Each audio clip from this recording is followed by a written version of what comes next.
Queridos amigos, cuando se trata del Evangelio, a ratos se puede pensar de que, ahora puedo hacer lo que yo quiera, la ley ha quedado atrás, ahora en realidad soy salvo por gracia, independiente de lo que yo haga. La verdad es que Jesús no tomó esa aproximación respecto a qué significa ser su seguidor, ser un cristiano. La verdad es que combinó el anuncio del Evangelio con una aproximación correcta a la ley y su rol respecto a cómo Él va a resolver el problema de nuestro pecado y de la condición en la que estamos sumidos como humanidad. Así que en esta lección vamos a estudiar cómo en el Evangelio el pecado y la ley están ahí para ser entendidos a la luz de la obra salvadora de Jesucristo.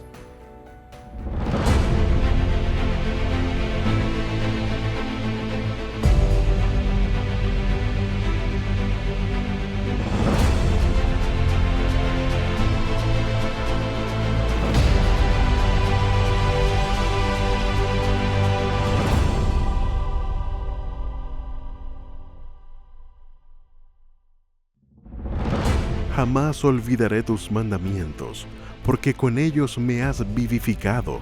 Tuyo soy, sálvame porque he buscado tus mandamientos. Salmos capítulo 119, versículos 93 y 94.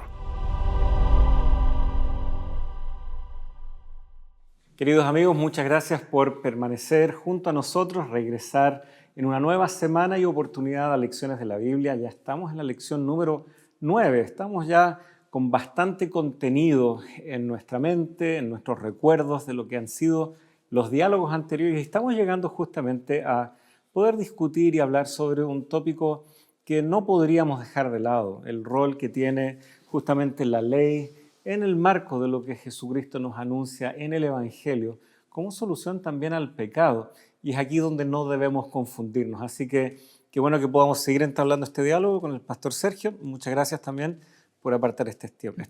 Muchas gracias por la bendición de estar acá y poder compartir juntos el estudio de la palabra. Así es. Así que, queridos amigos, los invitamos a poder orar y que sea Dios realmente quien pueda mediar en esa conversación junto a ustedes. Señor que estás en el cielo, agradecemos por tus bendiciones, por tus cuidados, por todas las cosas buenas que tú nos das, incluso aquellas que no entendemos, que tal vez nos superan en cuanto a poder comprender el por qué o el cómo de ciertas cosas. Sabemos que estarán ahí tus ángeles, estará también ahí tu Santo Espíritu para hacer sentido de aquellas cosas y descubrir cuáles son parte de tus planes para nuestra vida. El mayor plan de todos es nuestra salvación. Y al dialogar ahora respecto al rol que tiene también la ley, la necesidad de reconocer también por medio del perdón y el arrepentimiento nuestro pecado, que podamos con equilibrio y con una mirada muy honesta ver qué es lo que tú quieres decirnos al respecto. Lo pedimos en el nombre de Jesús. Amén. Muy bien, lección número 9, el pecado, el Evangelio y la ley. El pecado, algo tal vez dejaba entrever en la oración, es algo que pasa por un reconocimiento, ¿sí? Ser capaz, ser suficientemente humilde para entender de que algo no está bien. Y esos diagnósticos no siempre son muy populares. De hecho, algunas personas prefieren no ir al médico temiendo que les dé una mala noticia. Y pareciera que con respecto al pecado, muchos tal vez evitan los ámbitos religiosos, ir a una iglesia, leer la Biblia, porque en el fondo saben que hay algo que no está bien, pero no sé, tal vez en la ignorancia, en obviar el tema, tal vez desaparezca mágicamente, yo no sé. Todos tal vez hemos tenido ese desafío de tener que reconocer que nos hemos equivocado, ya sea en una situación tan cotidiana en el hogar, una discusión entre marido y mujer. ¿Quién va a reconocer primero me equivoqué? Por poner un ejemplo. Cosas que no ocurren en su hogar, tal vez, querido amigo. Pero, pues bien, tenemos esta situación entonces delante de nosotros, en donde el pecado no lo podemos ignorar si deseamos crecer en nuestra relación con Dios. ¿Por qué es esto? O sea, ¿cómo afecta, cómo influye, cómo es que impacta la realidad del pecado y cómo aún así Dios no está atado de manos respecto a darnos una solución. Ya en este trimestre comenzamos haciendo una autoevaluación, reconociendo cuál es nuestra condición en la cual nos presentamos delante de Dios. Pero una vez más tenemos que recordar que a pesar de que podamos tener ya una conexión con Cristo, a pesar de que ya hemos entregado nuestra vida a Él, nuestros pecados han sido perdonados, la batalla continúa. Estamos en un conflicto, estamos en medio de un mundo en el cual continuamente estamos sometidos a distintos estímulos, distintas tentaciones, distracciones que tienden a llevarnos aparte, separados, lejos de los propósitos que Dios tiene para nuestra vida. Por lo tanto, debemos estar conscientes de esa realidad.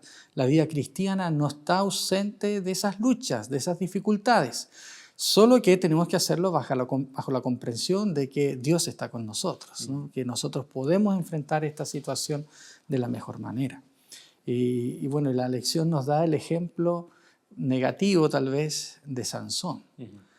Sansón fue llamado para una misión. Sansón fue escogido desde el vientre de su madre para poder cumplir ciertos propósitos divinos. No sabemos qué hubiese sido, qué hubiese pasado si Sansón hubiese sido fiel en ese llamado, fiel en todas las cosas que Dios le había pedido, porque lo que la Biblia nos registra es que a pesar de sus debilidades, a pesar de sus luchas, Dios igual de alguna manera lo usó.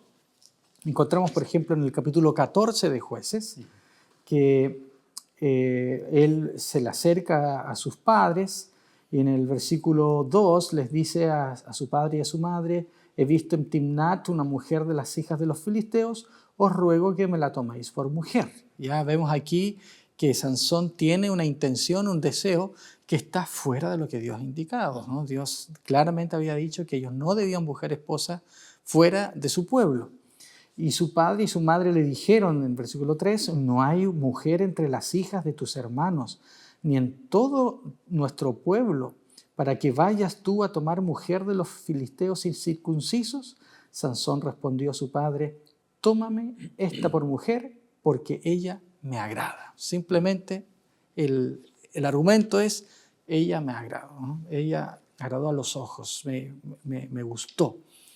Y esto yo creo que representa muy bien mucha de la actitud que tiene las generaciones de hoy, que generalmente se dejan llevar por ese tipo de cosas, ¿no? Por una autocomplacencia, vamos a decir, ¿no es cierto? Tratando de dejarse llevar por la vista, por el corazón, supuestamente, ¿no? Por aquellas cosas que piensan que es mejor. Y ya hemos visto, ¿no es cierto?, que la palabra de Dios nos dice que seguir un camino de este tipo es peligroso. Porque si nos dejamos guiar por nuestras propias intuiciones, por nuestras propias inclinaciones, sin duda nos vamos a apartar lejos del Señor. Y fíjense que no estamos hablando necesariamente de cosas malas. Aquí está desobedeciendo Sansón claramente una orden del Señor. Quizás alguien puede decir: no, pero yo no tengo ese problema. Yo, como el joven rico, he guardado todo desde mi niñez. Sin embargo, a veces incluso cosas que no son malas pueden estar quitándonos el tiempo vital de lo que le pertenece a Dios, de nuestra comunión con Dios. No es malo, digamos, necesariamente ver las noticias, por así decirlo. No es malo tener redes sociales, pero a veces gastamos tanto tiempo en eso, estamos tan imbuidos en ese tipo de cosas que no dejamos tiempo para lo más importante, que es tener esta comunión con el Señor. Y ahí es donde el enemigo se aprovecha de nosotros para irnos apartando de manera silenciosa, de manera casi desapercibida, hasta que de repente decimos: uy, ¿cómo llegué tan lejos? ¿No? Y de hecho, en el día introductorio, en el sábado, la guía de estudios incluye este texto de Isaías 59, que es finalmente una forma muy gráfica de señalar los efectos reales del pecado, que generan una separación, una división entre nosotros y Dios. Y por lo tanto, lo que tú señalabas, algo tal vez visto de manera muy aislada, no es malo. Pero si nos está separando, si nos está distrayendo, tal vez, como destaca también algo de la reflexión ahí cuando se nos invita a ver la situación de Sansón, ya en sí pasa a ser problemático, pasa a entrar en la esfera de lo que el pecado hace, que es separarnos de Dios. Por lo tanto, tú ponías el ejemplo de las redes sociales. Alguien podría decir, no, yo uso las redes sociales solo para subir textos bíblicos, para subir mensajes cristianos. Ok, excelente. Pero ¿qué pasa si, y pongamos un caso, estoy en la iglesia, se está predicando, estoy con mi Biblia, estoy escuchando el mensaje y de repente, y tal vez alguien le puso un me gusta a mis mensajes cristianos sobre la Biblia, sobre Dios. Abro el celular, o saco el celular más bien, y claro, efectivamente, y quiero ver cuánto llevo, ver las estadísticas, cómo me está yendo.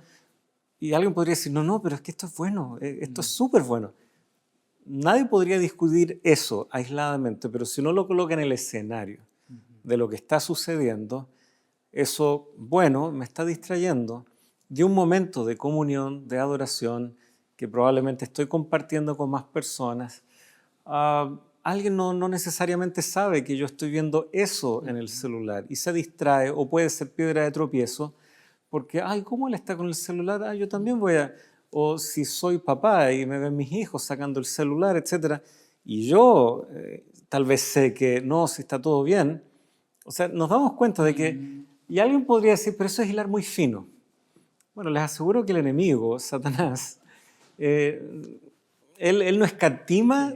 Va a utilizar todo esfuerzo, recurso. O sea, si alguien anda hilando fino buscando cómo hacernos caer, es él.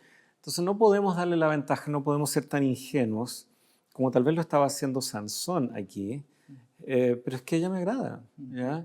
Hay cosas que son agradables, que son gratas a la vista o a los sentidos.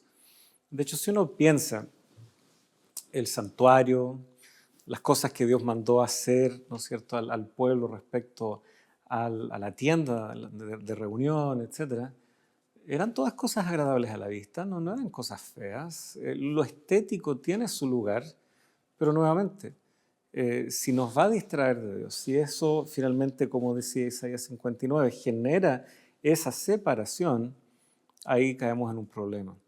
Ahora, lo paradójico es que Sansón era muy fuerte, ¿no? Hay un cantito que entonábamos con los niños, ¿no? Pero lo que tenía en fortaleza física, por lo visto, no lo tenía en sensatez, en cordura. Ahí también hay un peligro. ¿Cómo llevar esto al plano nuestro? Porque no tenemos la fuerza de Sansón. ¿Cómo determinar no caer en ese mismo problema en el que cayó Sansón? Y ahí está el tema, me gusta lo que dice la lección, que Sansón se creía fuerte, se sabía fuerte, por así decirlo, pero dependía de su propia fuerza y no de la fuerza divina, ¿no? Él era fuerte en lo físico, pero no logró desarrollar una fuerza espiritual que lo sostuviera y que, digamos, no es que nosotros podamos desarrollar esa fuerza, sino que esa fuerza solamente puede provenir de Dios. Entonces, el problema nuestro es nuevamente este sentimiento de seguridad, de satisfacción con mi situación, cuando nunca, mientras estemos en este mundo, nunca vamos a poder estar en una situación que digamos, ya listo, ya estoy bien, ya superé todo. No. Me gusta también lo que dice aquí la guía de estudio, cuando dice que Jesús comprende nuestra condición, refiriéndose al pecado, pero reprende nuestra apatía, haciendo alusión a lo que estudiamos también en la primera lección de este trimestre, a lo que el Señor reprende, ¿no? Que conoce nuestras obras, pero sabe que en el fondo decimos ser algo, pero no lo somos. Entonces el peligro está en bajar la guardia pensando que es suficiente con lo que tengo, con lo que soy, me conformo con una vida espiritual básica, ¿no? Yo hago lo que todo el mundo hace, voy a la iglesia, oro en la mañana, leo la matutina, y como que ya estoy mejor que muchos, ¿no es cierto? Está listo. Claro. Y no significa necesariamente que hemos quebrantado nuestro corazón al Señor, que le hemos pedido fuerzas para enfrentar el día, y de manera que estemos apercibidos respecto a los ataques que el enemigo nos pueda presentar. Aquí los papás tratan de hacer a su hijo reflexionar, pero ¿cómo no van a haber mujeres aquí? ¿Por qué estás yendo para allá? Esos referentes hacen bien. Hay una expresión que se repite con relativa frecuencia en Proverbios: el peligro de ser demasiado sabio en nuestra propia opinión. El perezoso es sabio en su propia opinión, dice Proverbios 26:16, a expensas de la opinión de varios entendidos o sabios que pueden aconsejarlo, dice ese pasaje. Por lo tanto, siempre es bueno tener referentes. No va a ser gente perfecta, también van a tener sus fallos, sus hierros, pero eso no necesariamente los inhabilita para tener una mirada un poco más desapasionada de lo que nos está sucediendo a nosotros. Esa es la ventaja de tener la opinión de un tercero. No es que sea perfecto, pero esa mayor imparcialidad para mirar sin esa emoción que a veces nos puede estar cegando. Y Pablo luego recogerá esto, también lo menciona ahí en Romanos 12, no es bueno ser sabios en nuestra propia opinión. Pareciera que cuando se trata de reconocer cómo está nuestra vida, si está corriendo peligro o no, con las muy astutas tentaciones que Satanás nos coloca, es bueno tener esos puntos de referencia externos. Alguien podría decir, pero ¿qué me va a decir esta persona? Y esta persona, una expresión muy típica aquí en Chile, tal vez en otras partes de Latinoamérica, esta persona, ¿a quién le ha ganado? Bueno, no se trata de eso. Se trata de que son cristianos que están en la misma lucha, están perseverando igual que nosotros y pueden, con las habilidades que también Dios les ha dado, darnos una perspectiva, ser un marco de referencia, como los papás de Sansón en este caso lo quisieron ser.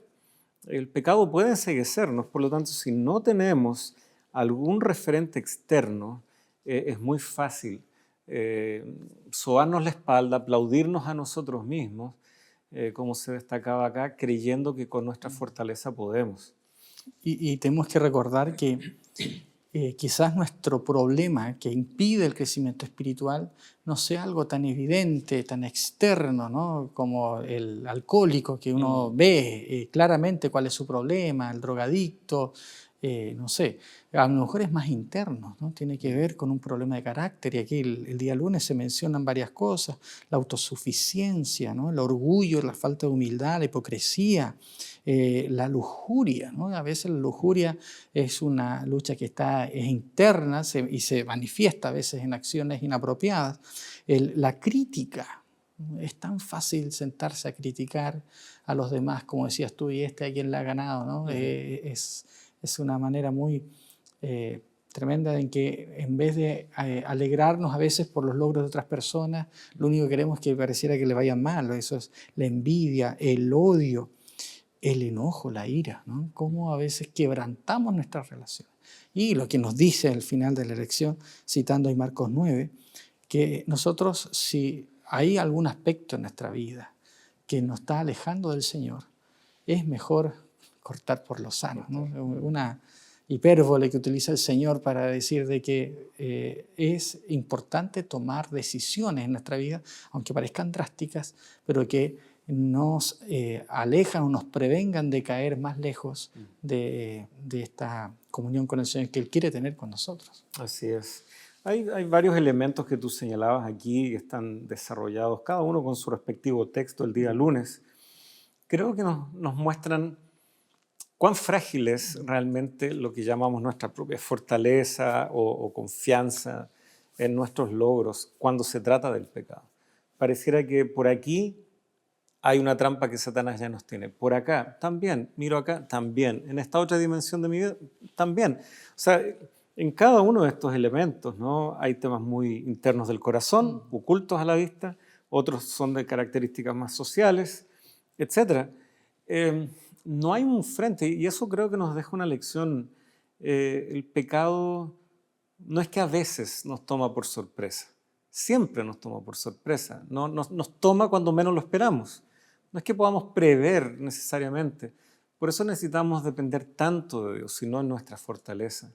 Porque pareciera que no hay ningún ámbito en la vida en donde Satanás, en todo este tiempo que ha tardado ya este conflicto, Él ha ido desarrollando y probando diferentes estrategias. No podemos confiarnos y suponer, yo puedo.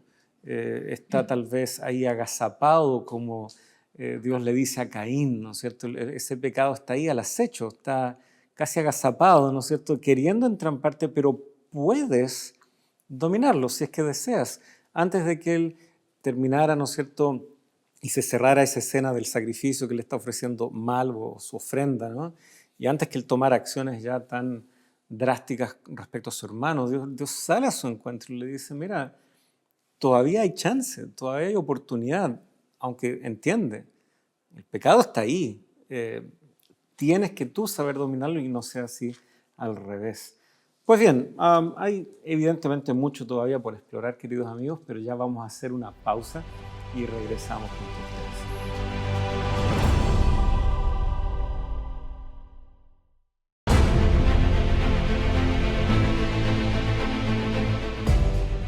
Ya estamos junto a ustedes, queridos amigos. Gracias por permanecer junto a nosotros. Ya hemos ido analizando un poco el pecado, valiéndonos de la ilustración que nos permite la vida de Sansón.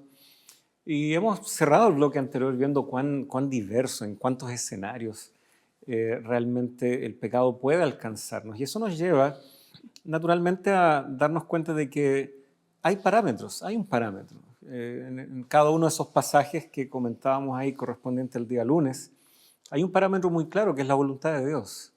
En este caso, la ley de Dios. La ley de Dios como una manera de desenmascarar el pecado y ver nuestra condición.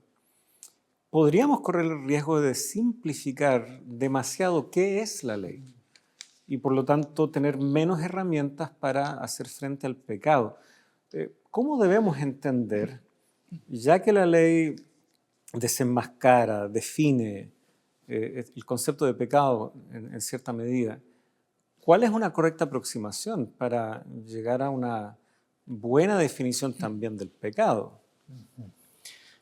Generalmente nosotros tenemos una mirada un tanto negativa de la ley, porque la ley está, digamos, es la contraparte del pecado, en el sentido que nos dice que es pecado, ¿no? Nosotros sabemos lo que es pecado a través de la ley, ¿no? Por la ley es el conocimiento del pecado, dice Romanos 3:20, y 1 Juan 3:4 nos dice que el pecado es la transgresión de la ley. Por lo tanto, hay una conexión muy clara entre el conocimiento de la ley y el conocimiento del pecado. La ley nos ayuda en ese sentido a darnos cuenta de nuestra verdadera condición, cuánto nos hemos alejado del Señor. Pero la ley no es simplemente un parámetro, digamos, abstracto que nos muestra qué está bien o qué está mal.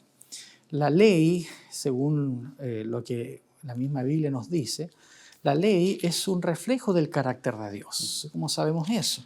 Porque la Biblia nos dice que Dios es amor y también la Biblia nos dice que la ley se puede resumir en esos dos aspectos, en el amar a Dios y amar al prójimo.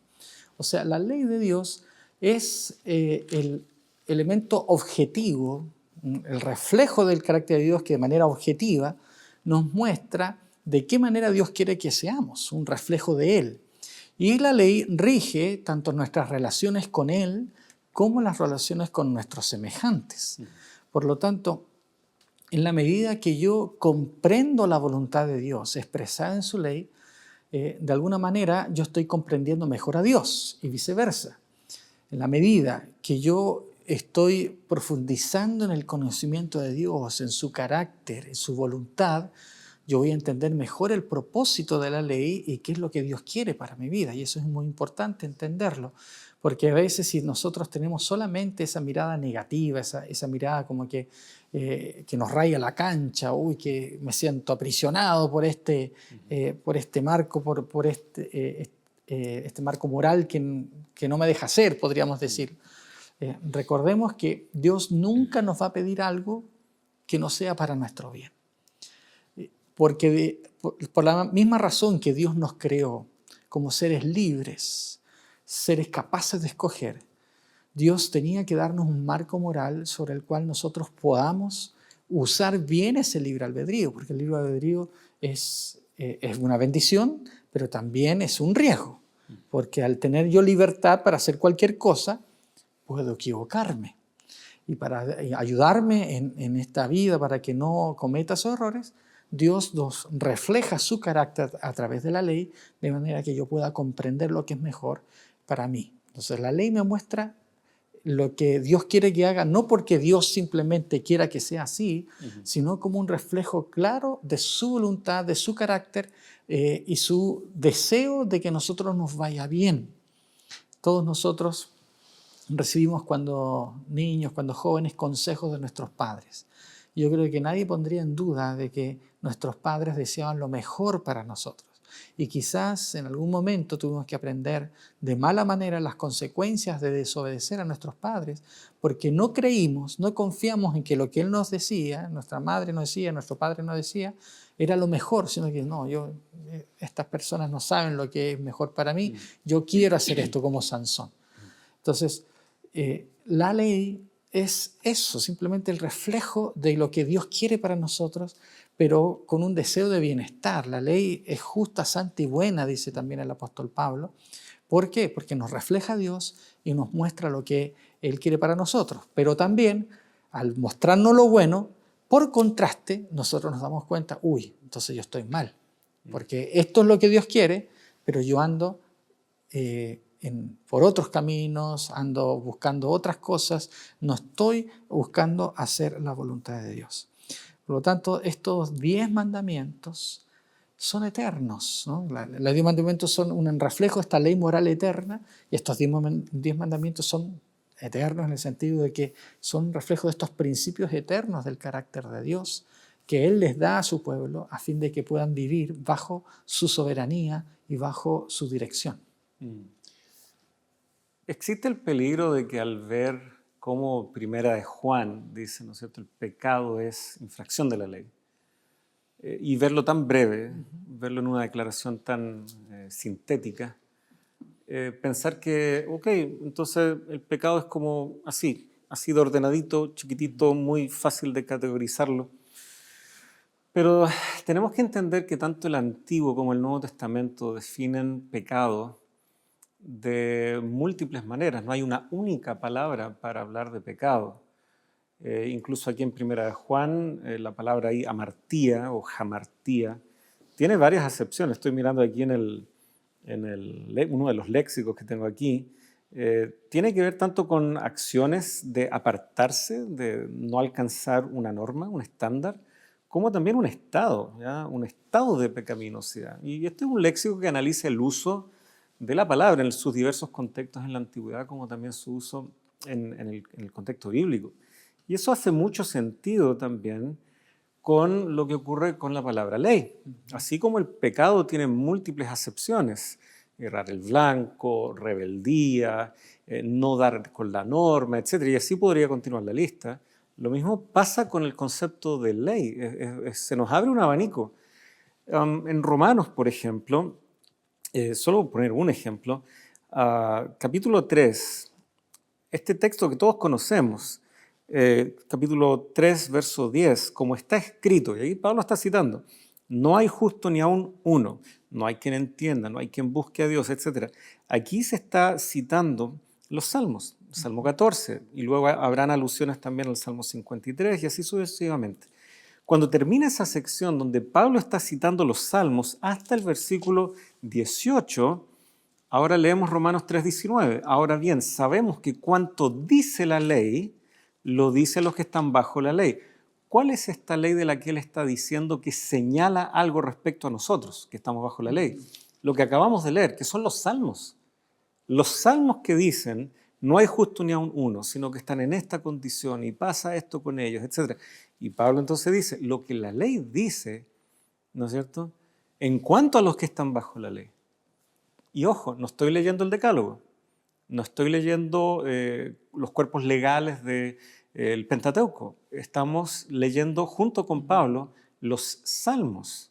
O sea, los salmos también son ley en el contexto de lo que Pablo como judío tiene en su mente. Es toda la ley. Por lo tanto, definirlo solo como decálogo, ¿qué dicen los 10 mandamientos?, no va a ser un error. pero no lo podemos restringir solo a eso. Tengo que incluir ahí los salmos, tengo que incluir también ahí los libros de Moisés, por ejemplo, todos ellos, que van combinando narración con una ley. Narración y una ley, o sea, no siempre en ese orden, pero por ejemplo, Nadab y Abiú, que habiendo bebido alcohol, entran y son muertos por el Señor ahí en la tienda, porque traen fuego extraño. Debido a que eso ocurrió porque estuvieron bebiendo, es que se formula la ley, que los sacerdotes no deben beber sidra ni alcohol, etc. Es una ley que nos parece muy obvia, pero se formula explícitamente porque hay un relato que la respalda.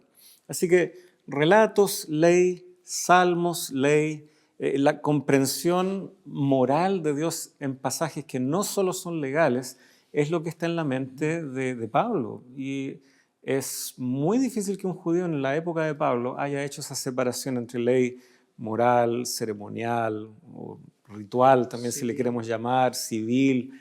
Esa es una división que tal vez la teología, por la necesidad de ser bien específica, ¿a qué nos estamos refiriendo? Por lo tanto, vemos que esta declaración nuevamente de Primera de Juan es breve, pero usa conceptos que tienen un significado muy amplio y profundo. Entonces, el pecado en todas sus dimensiones es infracción de la ley, en todas sus acepciones y comprensiones. Por lo tanto, mal haríamos en restringirlo solo a 10 preceptos que, según yo, en mi propia opinión, no estoy transgrediendo. Así que ahí hay una reflexión necesaria, me parece. Bueno, y Jesús se hace parte de esto porque Él dice que, por ejemplo, oíste que fue dicho no cometerás adulterio, pero yo les digo que cualquiera que mira a una mujer para codiciarla, ya adulteró con ella en su corazón. O sea, el problema del judaísmo del tiempo de Jesús es que justamente restringe el pecado a cierta lista de acciones, ¿ya? Que las tenían claramente identificadas. Y si otra acción, ¿no? O una motivación más interna, ¿no? Mis pensamientos, no entran de esa lista, entonces yo me siento sin culpa. Sin embargo, Jesucristo está diciendo, no, el pecado es algo más profundo que eso. No es solamente una lista de acciones que yo me abstengo de hacer, porque también la Biblia nos da definiciones de pecado, dice que, que todo lo que no proviene de fe es pecado. O sea, yo puedo estar haciendo cosas buenas, pero si no lo hago en el contexto de una relación con Cristo que me produzca motivaciones altruistas, por así decirlo, yo puedo estar haciendo cosas buenas, acciones buenas, pero por los motivos equivocados, ¿no? Yo a veces le digo a mis estudiantes, yo puedo estar predicando en la iglesia, ¿no? Puedo estar leyendo la Biblia, eso es algo bueno, pero si yo lo hago con la motivación de querer llamar la atención de los demás para que me digan, uy, ¿qué sabe esta persona?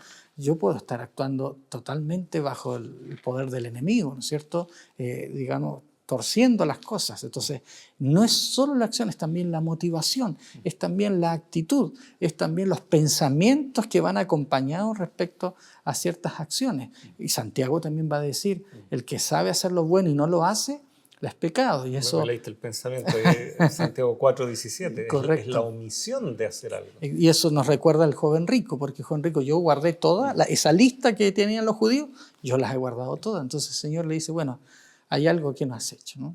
Y le dice, ¿quieres ser perfecto? Entonces no se trata de no hacer eso, sino tienes que hacer algo, porque saber hacer lo bueno. Entonces, ¿qué es lo bueno que me pide hacer el Señor? Puede ser quizás distintas cosas para nosotros. No las podemos enlistar en un código de conducta único, porque tiene demasiadas ramificaciones y tiene que ver, digamos, con nuestra relación personal con el Señor, nuestro contexto particular, nuestras propias... nuestro contexto en general. Hay mucho ahí que hay que analizar, que ver y que nos demuestra que hay, como tú decías, variadas maneras de poder definir y, digamos, mostrar cómo el pecado actúa en nuestras vidas. Y por eso Jesús dijo, si la justicia de ustedes no fuera mayor a la de los escribas y fariseos. Y esa no es una invitación a ser más legalista. No, el problema del legalismo es que minimiza la pena, el síntoma, digamos, del pecado y quiere maximizar el beneficio. O sea, hago esto y soy libre, ¿no es cierto? Hago lo mínimo, pero con eso hallo libertad, ¿no es cierto? Minimizar la exigencia y maximizar el beneficio. O sea, ¿cómo me salvo? Cumpliendo esto. Y en esto yo voy a ser súper estricto, muy legalista. Pero ahí es donde Jesús aclara, ¿no? La justicia de ustedes no puede ser lo mínimo, lo específico, porque el desafío que tenemos por delante es mucho más complejo. Tiene que ver con motivaciones, con pensamientos, con lo que logro ocultar de la mirada de los demás. No es solo una lista de cotejos que yo puedo de alguna manera controlar. Así que nuestra justicia tiene que ser mayor en el sentido que reconocemos que nuestro llamado y vocación como cristianos es mayor y que entran múltiples esferas en donde sin la ayuda de Dios no tendremos los frutos, ¿no es cierto?, de justicia que finalmente vienen por la fe. Que bueno, son elementos que también seguiremos explorando más adelante. Así que bueno, este tema de la ley, ¿no es cierto?, como un auxilio, como un elemento que ayuda a desenmascarar la realidad del pecado, creo que también ha sido algo que Satanás ha sabido tergiversar, distorsionar frente a nuestra mirada, porque ya sea en el afán de evitar ser llamado legalista, hemos minimizado su rol, o si queremos reconocer el rol de la ley, hemos delimitado su alcance, y son diferentes peligros que aquí hemos podido tal vez dialogar junto a ustedes, queridos amigos. Así que bueno, vamos a hacer una pequeña pausa y ya regresamos para más diálogos junto a ustedes.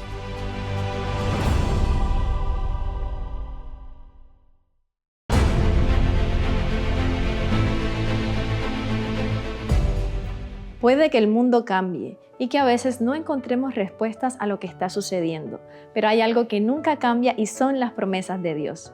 Nuevo Tiempo ha preparado la revista Esperanza titulada Eventos Finales. Aquí encontrarás herramientas para vivir con fe en medio de la incertidumbre. Dios cumplirá sus promesas y queremos que tú también estés preparado para esto. Es por eso que te invitamos a solicitar la revista Esperanza al número que está apareciendo en pantalla, o también lo puedes hacer ingresando a nuevotiempo.com/escuela bíblica. Que Dios te bendiga.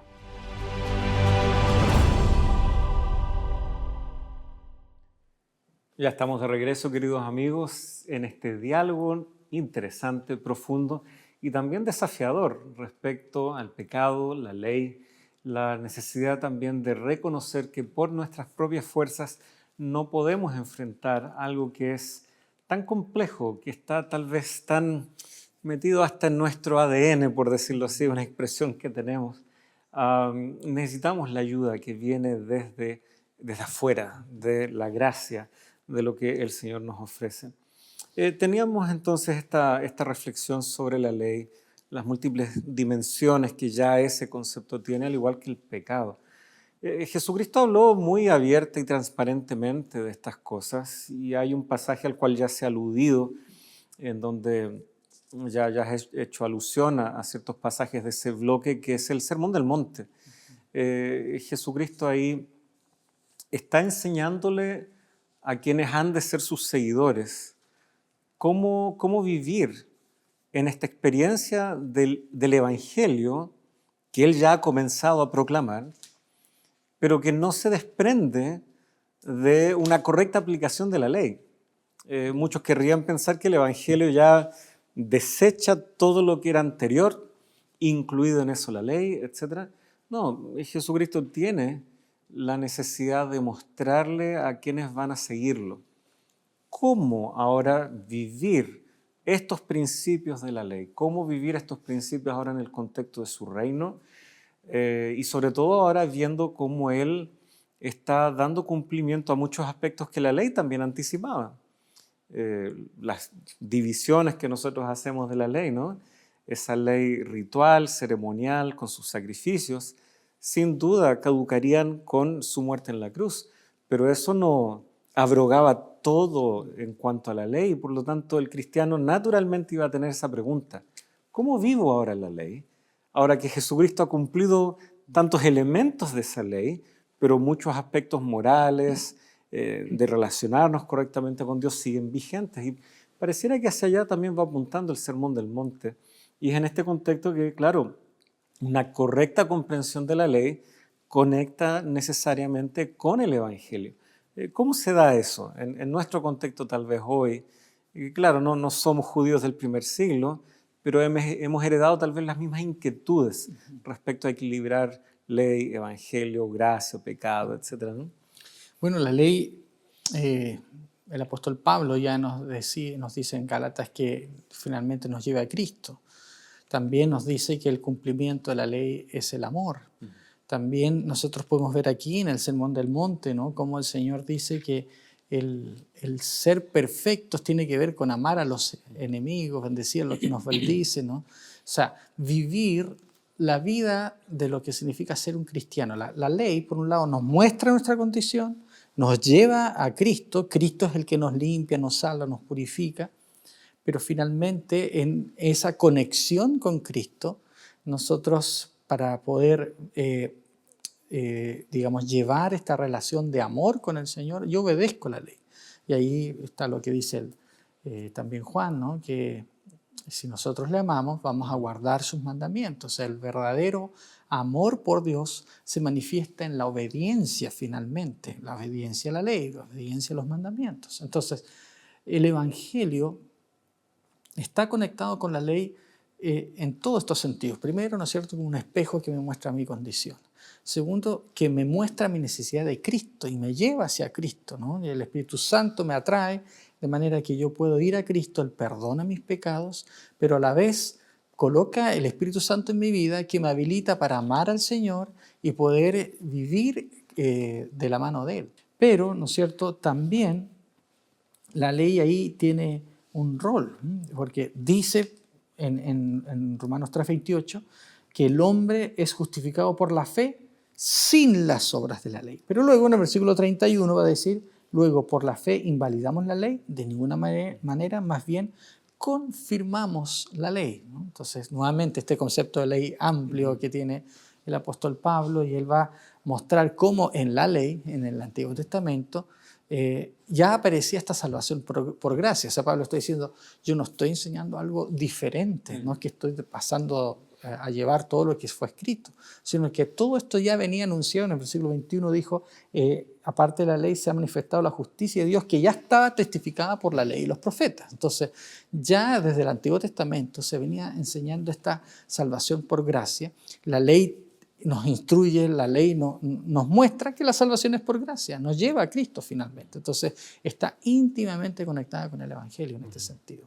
Y nuevamente, tal vez recuperando un poco ese sentir que no es tan evidente, los relatos del Antiguo Testamento, los relatos del Pentateuco, la liberación del pueblo de Egipto, cómo son una muy linda ilustración de cómo la salvación es por gracia. Y por eso es que Pablo puede decir, si pensamos en toda la ley, ya tenemos el testimonio desde ahí, que ha sido por gracia, por medio de la fe. No debemos confundir el hecho de que Dios nos haya dado un elemento que desenmascara el pecado, algo que nos permite visualizar bien nuestra condición. No podemos confundir eso con el remedio. No podemos confundir eso. Está escrito en tablas de piedra, ahora está escrito en el corazón. Sin embargo, claro, antes la limitante era que solo estaban escritas. Ahora están escritas en el corazón y Dios sigue haciendo esa obra transformadora, pero no es el esfuerzo humano el que determina su verdadera eficacia. La eficacia está en cuando, reconociendo lo que la ley nos da como diagnóstico, acudimos a quien tiene la solución, que es Dios. Y yo creo que Jesucristo, justamente, tanto en el Sermón del Monte, en lo que Él luego le dirá a los discípulos, siempre les va a hablar de obediencia, de Él como estableciendo un nuevo señorío en nuestra vida, como todo lo que ya dijeron la ley y los profetas sigue siendo válido, vigente, relevante para una vida cristiana victoriosa, al punto de que no podemos negar que la ley siempre tendrá su rol, que simplemente no debemos confundir con la obra salvífica de Jesús, que irreemplazable es lo que hizo ahí en la cruz. Nada puede sustituir aquello que Jesús hizo en la cruz. Y es ahí donde de pronto entra la confusión, de que tal vez por esfuerzos o por estas obras de la ley, ¿no es cierto? Y de ahí el énfasis, son las obras de la ley. El problema no es la ley, sino las obras que la ley nos indica que deben estar o que pueden estar, son simplemente tal vez ese termostato. Nos permite ver cómo estoy, dónde estoy en mi vida cristiana. Porque si yo dependo de esas obras, estoy dependiendo de mis esfuerzos, ¿no? O sea, yo veo la lista, tengo que hacer esto y listo. La salvación no es por cumplir esa lista de acciones. La salvación es por tener una dependencia plena en Cristo. Y Él me hace cumplir la ley. Porque la Biblia es clara también, ¿no es cierto? Que una vez que hemos recibido al Señor, una vez que hemos estado con Él, Él nos hace obedecer. Me gustó ahí Filipenses capítulo 3, versículo 9, que aparece al final del día miércoles. Dice, y ser hallado en Él, no teniendo mi propia justicia que se basa en la ley, sino la que se adquiere por la fe en Cristo, la justicia que procede de Dios y se basa en la fe. Interesante, hay como dos tipos de justicia, para decir. Hay una justicia propia, que se basa en mi cumplimiento que yo tengo de la ley, en mi conocimiento, en mi autosuficiencia, en lo que yo puedo hacer. Ese no sirve. No significa que no haya que hacer, digamos, aprender, conocer, pero no, sin Cristo no sirve. Hay una justicia que proviene de Cristo, que proviene, ¿no es cierto?, de mi relación con Él y que se basa en la fe. Y si vamos a Santiago, no una fe vacía, sino una fe que también hace obras. O sea, cuando dice fe, entonces no tengo que hacer las obras de la ley, tengo que hacer fe. No, pero esta fe también hace obras. Solo que es otra manera en la cual yo llego a la obediencia, no por mis propios medios, sino por mi confianza y mi fe en Cristo Jesús. Yo ahora reproduzco una justicia que no es mía, es de Él. Y en Cristo yo soy salvo, en Cristo yo guardo la ley, en Cristo yo puedo ahora poner en práctica lo que Él me ha dicho y no lo hago con el propósito de alcanzar la salvación o que Dios me mire de una manera más apacible, sino porque yo lo amo, porque Él actúa en mi vida y yo quiero hacer su voluntad. Y es por eso que en Romanos Pablo va a usar varias veces esta expresión, la obediencia a la fe, ¿ya? Porque la fe no es contraria a la obediencia que a veces asociamos con ley y obras contrario a la fe, etc. Estamos, ¿no es cierto?, dándonos cuenta de que son todos conceptos válidos que tienen su lugar. Creo que el peligro está en inclinarnos mucho en una dirección y olvidar las otras. Olvidar la ley a expensa de la gracia. O olvidar hechos concretos que yo puedo y debo realizar, pues estoy guardando los mandamientos de Dios a expensas de una fe en lo abstracto, así de una mera contemplación. O sea, cuando caemos en esos desequilibrios, empezamos a torcer lo que Jesucristo, lo que la palabra de Dios nos han dejado y nos han enseñado. Y por lo tanto ahí nos comenzamos a alejar. Nos comenzamos a alejar totalmente de esta cosmovisión, de esta mirada que debe ser informada por la Biblia y no por modas, tendencias o finalmente tal vez preferencias personales respecto a la religión. Así que pues bien, tenemos aquí, ¿no es cierto?, el día jueves, ya cerrando un poco las partes medulares de la guía de estudio, este título, Saber y Hacer, pareciera que es necesario tener claro estos conceptos. Hemos tratado de expresarlos de la forma más clara y equilibrada posible, tal vez podríamos decir. Pero aún así, ¿qué hacemos ahora? Bueno, ahí está la parábola que el Señor cuenta de los dos cimientos, ¿no? El que sabe hacer lo bueno tiene que hacerlo, ¿no? Pues, hace un paralelo casi con Santiago que leíamos recién. O sea, el que oye mis palabras y las hace es como un hombre prudente. O sea, el Señor espera que al tener este conocimiento de lo que Él ha hecho por nosotros, de que Él quiere tener una comunión con nosotros y entendiendo de que hay una voluntad que Él quiere que nosotros también podamos cumplir en Él, si el Señor espera que nosotros ahora pongamos en práctica. O sea, no se trata simplemente, ya soy salvo por la fe, no por las obras de la ley, no tengo nada que hacer. No, sí hay algo que hacer y es alcanzar esa justicia por la fe. Y esa justicia por la fe se busca cada día a través de mi conexión con el Señor, entregándole cada día mi voluntad, mi vida, para que Él pueda actuar en nosotros y obedeciendo, porque la obediencia es también el fruto de la fe. Y es interesante como esto de los dos cimientos introduce la llegada inminente de una crisis. O sea, la vida en algún momento nos va a sacudir y nos va a sacudir bien fuerte. Y es ahí en donde en quién hemos puesto nuestra confianza va a marcar toda la diferencia. Cuando estamos bien, nos sentimos bien empoderados, pareciera que se valida que está bien confiar en nuestros esfuerzos. Pero ¿y qué pasa cuando las cosas cambian? Cuando ya las cosas se han escapado de nuestro control, cuando en realidad... Y no es que tengamos que esperar esos momentos críticos, esos puntos de inflexión.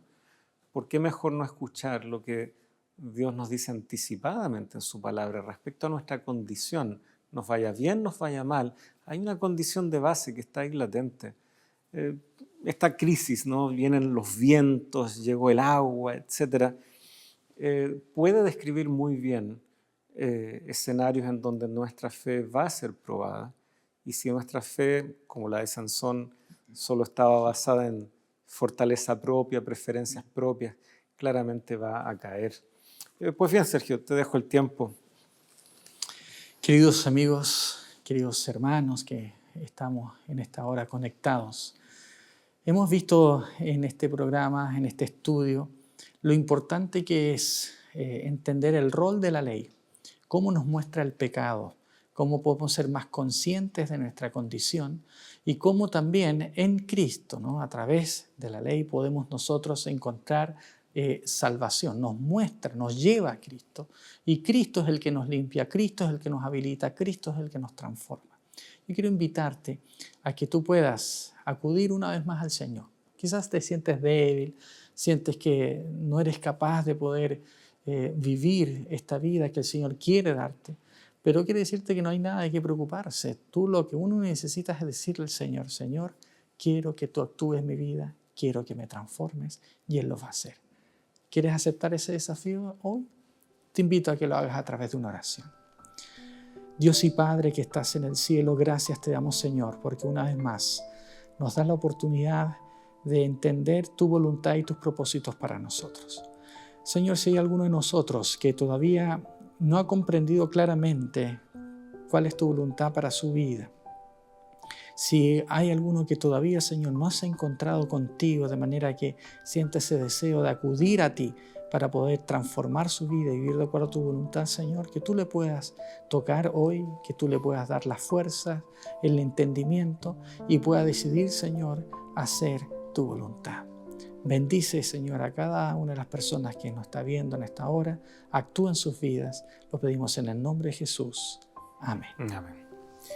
Muchas gracias, Pastor Sergio, y gracias, queridos amigos, por habernos acompañado en esta oportunidad, dejando abierta la invitación para un próximo capítulo de Lecciones de la Biblia.